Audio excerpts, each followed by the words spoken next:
I hate intros! That time I got reincarnated as a slime, Season 1, Episode 1. We kick things off with the introduction of the main character, Satoru Mikami. He's having a bit of a rough go at it because he's a 37-year-old virgin who hasn't had a girlfriend. Despite that, he's still doing pretty well in every other aspect of his life, and he goes to meet with his friend Tamara, who brought along his girlfriend Miho. They plan on going out to eat when a man suddenly rushes Tamara with a knife. Satoru jumps in front of the assailant to protect him and ends up getting stabbed. Then the guy just runs off. He does what any sensible dying man would do and asks his boy to go destroy his hard drive before anybody can look at it. While he's dying, he hears a voice giving him a variety of skills. He dies shortly after and starts trying to figure out where he is now. Reality sets in and he comes to the realization that he was stabbed, killed, and reincarnated as a slime. Not sure what to do, he goes around consuming plants for fun. He then hears the voice that he heard while he was dying that goes on to explain some of the skills available to him in this life. The voice is the product of the Great Sage skill that he acquired along with other skills through the final thoughts in his previous life. Another valuable skill is Predator, which allows him to ingest objects and analyze them with his body. Once he's done that, he can acquire the object's skills or even mimic the object. His stomach also acts as his storage system and will isolate harmful objects that can't be analyzed. As a test, he analyzes one of the plants that he had eaten, which was a Hippocate herb. This herb only grows in areas rich with magicules and is used in creating salves and healing potions.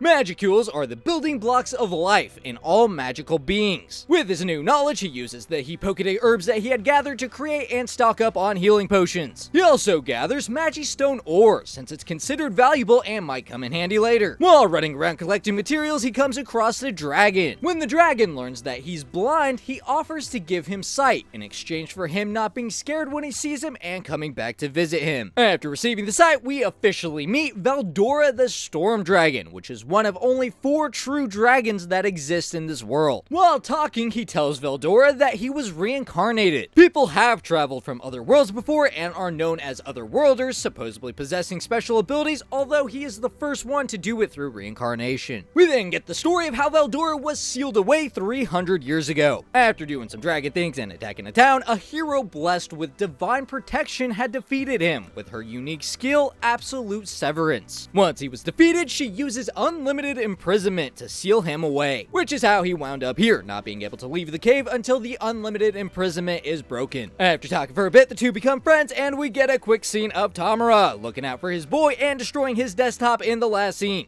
Episode 2. Feeling bad that his new buddy has been stuck there for so long, the two agree to work together to jailbreak the big guy. They come to the conclusion that they have to analyze the unlimited imprisonment from both sides. Since the dragon skills were sealed away by the hero, he can't help, meaning that it's gonna take some time. Instead of sitting in the cave and waiting, Satoru suggests putting the dragon in his stomach while the unlimited imprisonment is analyzed. But before they go through with their plan, Veldora wants them to give each other names. Satoru comes up with the name Veldora Tempest for the dragon, and he becomes known as Rimuru Tempest. After that, Rimuru uses his Predator ability to store Veldora in his stomach. The news of Veldora disappearing from his cave in the Great Forest of Jura spread like wildfire. We then get a look at the Kingdom of Bloomin, where we get some new faces in the Minister Baron Veryard and the Guildmaster Fuse. The two discuss what to do about the monsters that will likely behave differently now that Veldora isn't around to keep them in check. Another problem is that the Eastern Kingdom could invade in the dragon's absence as well. Fuse volunteers his services to check up on the Jura Forest and make sure everything's okay. Meanwhile, Rimuru is just doing some grinding, going around the cave collecting any materials he finds and slaying monsters. This provides him with an assortment of new skills, including being able to talk out loud. After several weeks of exploring, he finally comes across the entrance to the cave. Some humans happen to enter shortly after he found it, giving him his way out. He is then immediately confronted by a group of scared goblins that came to request his aid because they could sense how strong he was. Turns out he was giving off a pretty insane aura, which is why they were so intimidated when they first met him. After agreeing to meet with the village chief and his son, they fill him in on the situation. Now that Veldora had disappeared, dire wolves in the area had been continuously attacking them. The chief's eldest son, Rieger, had went to fight the dire wolves with some other goblins, but they were all killed or injured. They don't have much to give in exchange for his services because they're broke as fuck, but they do agree to serve under him and swear their allegiance to him if he helps. Episode 3. Rimuru heals the wounded with his healing potions that he had stored away. They then proceed to fortify the village with defenses and fight against the dire wolves when they attack. Frustrated that a mere slime would fight back against against them, the direwolves' leader rushes him, where he gets tangled up in some webs into a quick decapitation. Water blade!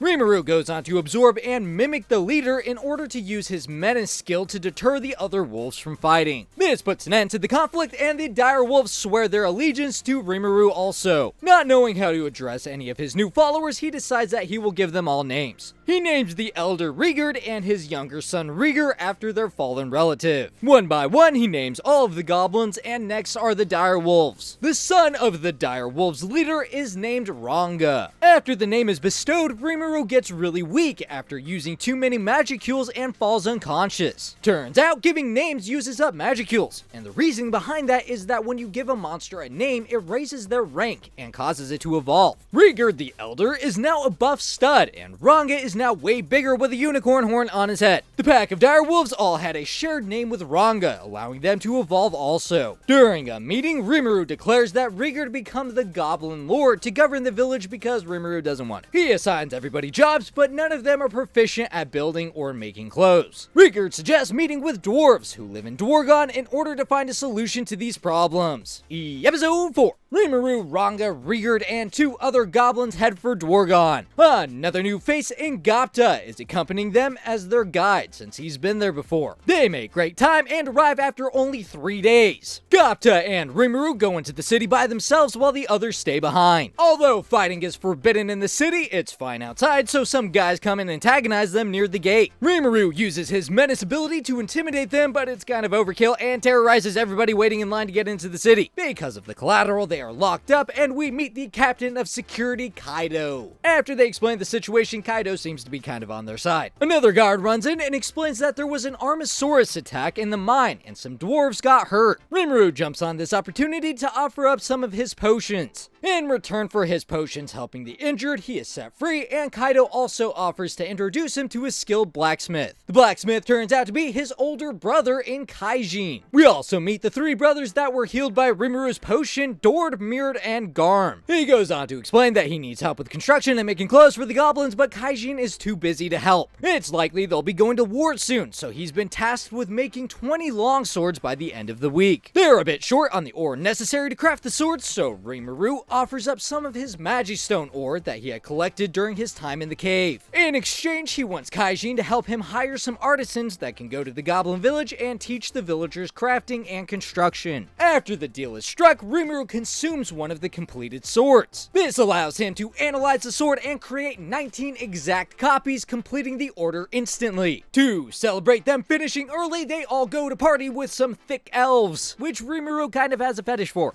Episode 5. One of the elves offers to look into her crystal ball and show Rimuru who he's destined to be with. He peers into the crystal ball and sees a woman with black hair. While talking, Minister Vesta, the one who had ordered all of the swords, approaches them. Minister Dickhead antagonizes Rimuru, saying that he's a monster and he shouldn't be served in that establishment. He even goes as far as pouring a drink on Rimuru, but Rimuru realizes that it's important to not let his temper get the best of him. Kaijin had a slightly different thought process and proceeds to lay that fucker out.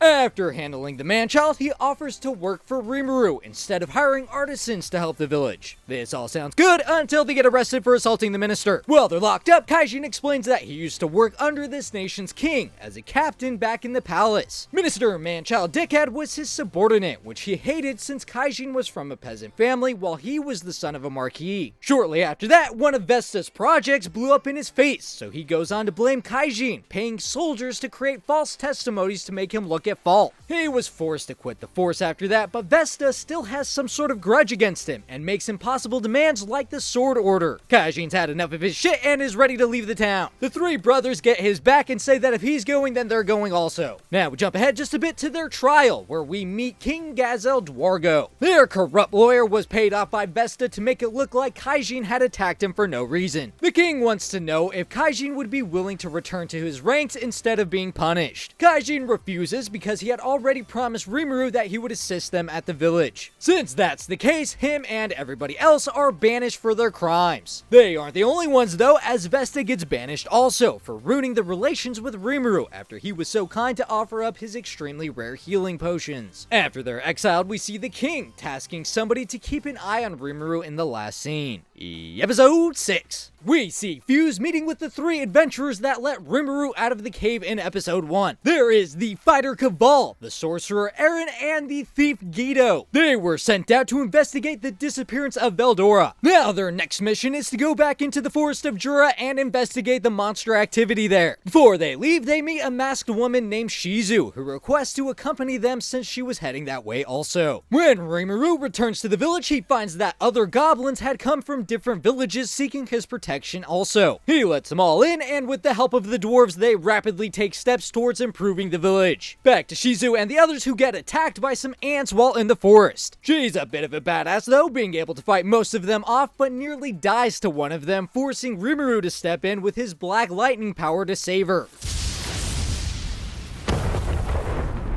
Her mask gets knocked off in the process, and Rimuru recognizes her from the elf's crystal ball. Her and the other adventurers are brought back to the village to eat and rest. When he sees his opportunity, Rimuru goes to talk with Shizu. They learn that both of them are actually from Japan in their old world. Unlike Reincarnation, she was a summon like Veldora had mentioned. A summon is expected to perform as a powerful weapon and have a curse carved into their soul, ensuring they can't defy their master. After their conversation is over, we get a flashback of when she was first brought to the world. She was just a kid summoned by the demon lord Leon Cromwell, who initially thought she would be useless. However, after a closer look, he decides to use her body as a vessel for the fire spirit Ifrit.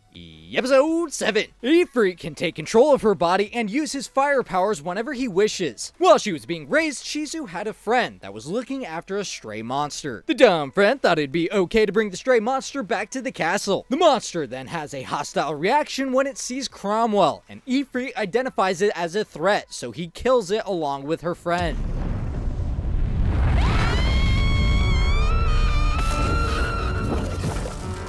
After that incident, Shizu lives in constant fear that Ifrit could come out at any moment and kill somebody she loves. Anyways, back to the present, Rimuru invites her to stay at the village, but she refuses because she plans to leave and continue searching for Cromwell. While everyone is preparing to go their own way, Shizu loses control of Ifrit and he takes over. This makes them all recognize her as Shizue Izawa, the Conqueror of Flames and the hero of the guild from 50 years ago. Rimuru orders everybody to evacuate as Ifrit appears in Shizu's place. The adventurers and Rimuru fight against Ifrit and his familiars. One of the familiars manages to close the distance and blow itself up, injuring the 3 adventurers in the process.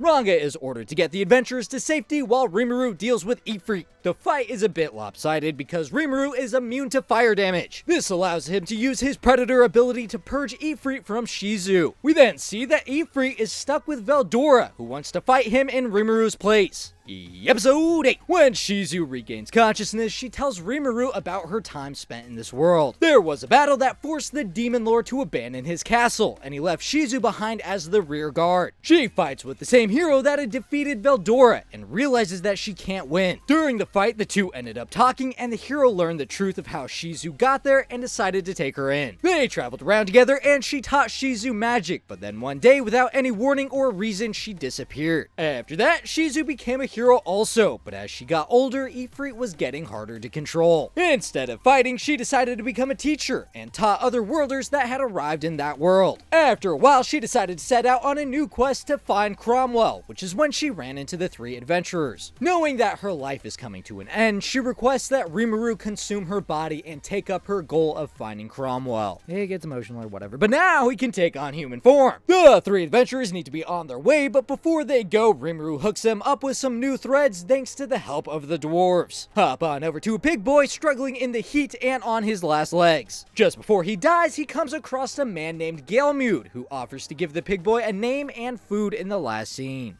Episode 9. We see that the village is coming along nicely, with everybody gladly doing their part. Meanwhile, Rimuru experiments with his new body, which was made genderless by the writers for obvious reasons. You can't have the protagonist constantly defiling the dead girl's body every other episode, that'd be weird. He goes out by himself to test out some of the other abilities that he had gotten from Shizu, and one of them is Black Flame. Shizu also told him that the mask she would wear has the power to suppress magic. When he puts it on, his powerful aura is neutralized, making him appear as a normal human. Rimuru then hears a cry for help coming from Ranga. He returns to find that the hunting party was attacked by ogres. The ogres mistake Rimuru for another Majin that they're looking for because of his mask. This leads to them getting into a fight, but before anybody could land a fatal blow, the cute pink one jumps in to stop the fighting. After close examination of the mask, they admit that they were looking for somebody else and they were wrong to attack them. Once things calm down, they all head back to the village to have a feast and discuss what happened to them. Episode 10. Back at the village, we learned what happened with the ogres. Apparently, they were attacked by an orc army led by a powerful Majin wearing a mask. They speculate that a demon lord could be behind the attack and might be trying to take over the forest. Rimuru offers the ogres to stay with them so that they can help each other out if anybody runs into trouble. After he's done some thinking, the ginger leader agrees to the alliance but says that he will only work with them until they defeat the orcs. To mark them as his subordinates, Rimuru wants to give them all names. The ginger is first up and named Benimaru. His cute little sister is Shuna. Next up is the thick Shion. The old fart is Hakuro. The kind of emo and brooding bro is Soe. And finally, the generic normal looking dude is Kurobe. Now we hop on over to Lake Sis, which is controlled by the lizardmen who had scouted out the orc army. The army has roughly 200,000 pig boys in its ranks. They come to the conclusion that only a unique monster called the Orc Lord could be responsible for commanding such a large force. The leader of the lizardmen requests that his son Gabiru go find allies for their fight against the orcs. We then learn from Benimaru that shortly before their village was attacked, they were visited by Lord Gelmud. This is also the same lord that named Rieger's older brother. He offered to give Benimaru a name, but he refused since he didn't want to be associated with him. This kind of pissed off Lord Gelmud and could be the reason the village was attacked. Episode 11. The lizardmen go to multiple goblin villages to request their aid and have already recruited around 7,000 to fight. They eventually end up at Rimuru's village and have a meeting with him. Gabiru's a little full of himself, so he offers protection if they join him and even starts ordering them around. When he sees how strong Ranga is and learns that he's following such a weak slime, he challenges Rimuru to a duel in order to win over Ranga's allegiance. Gapta ends up being volunteered for the duel instead, and Gabiru is more than happy to fight him. This doesn't go so well as Gapta turns out to be a bit of a prodigy, and he uses some of his shadow movement that he had learned to one-tap the reptile boy.